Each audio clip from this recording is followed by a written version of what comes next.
Billions of people deal with nail-biting habits at some point in their lives.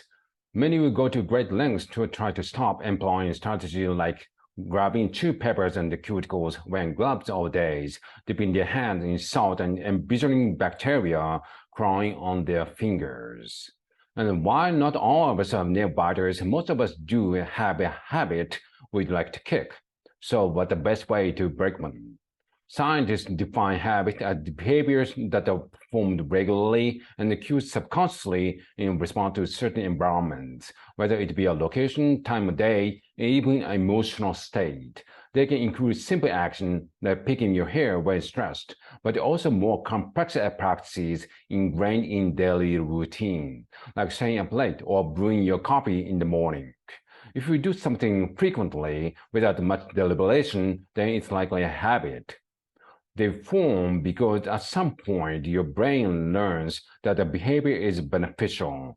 Let's say after opening a stressful email, you bite your nail. This is rewarding as it's enough to focus on your attention, curbing your email-filled anxiety. Within your brain, possible experiences can trigger the release of dopamine, a neurotransmitter that mediates feelings of pleasure.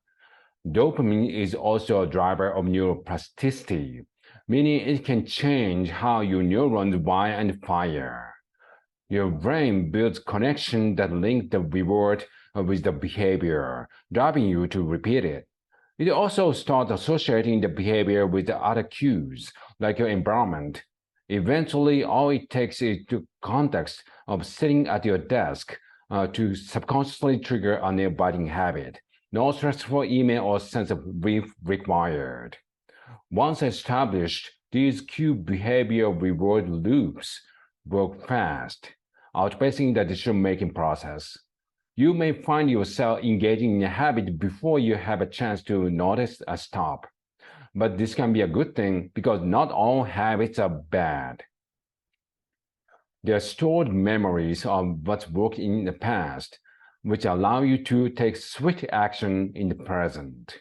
One study estimates that on average, people spend more than 40% of the days performing regularly repeated behaviors, while their minds are occupied with other thoughts. A seemingly automated morning routine, for example, saves you more time and precious mental energy.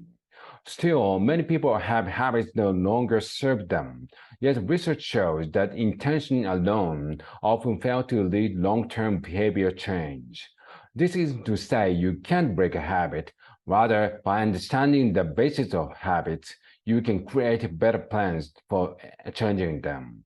For example, we know habits are often cued by environments and routines.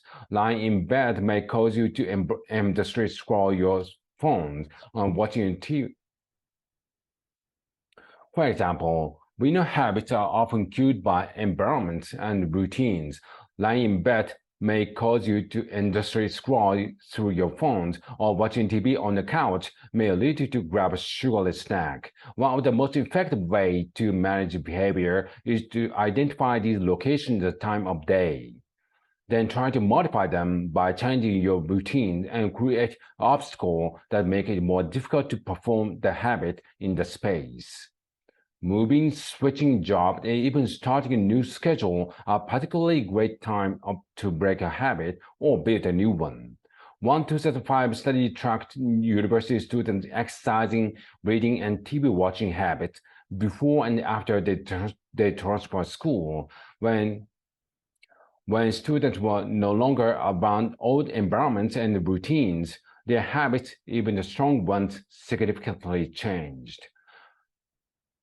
For behaviors like nail biting or hair pulling,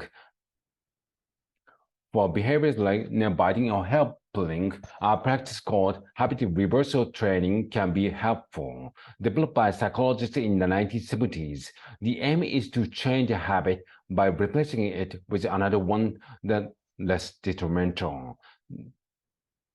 The training requires you to analyze and understand your habit cues. so you can effectively intervene at the right times. For example, if you tend to bite your nail at work, preemptively keep the fish toy at your desk. Then if a stressful email comes in and use a toy when you feel the urge to bite your nails. Breaking a habit takes time, so remember to give yourself grace and have patience through the process. And while many focus on the bad habits, it's also worth celebrating the good ones that help us move swiftly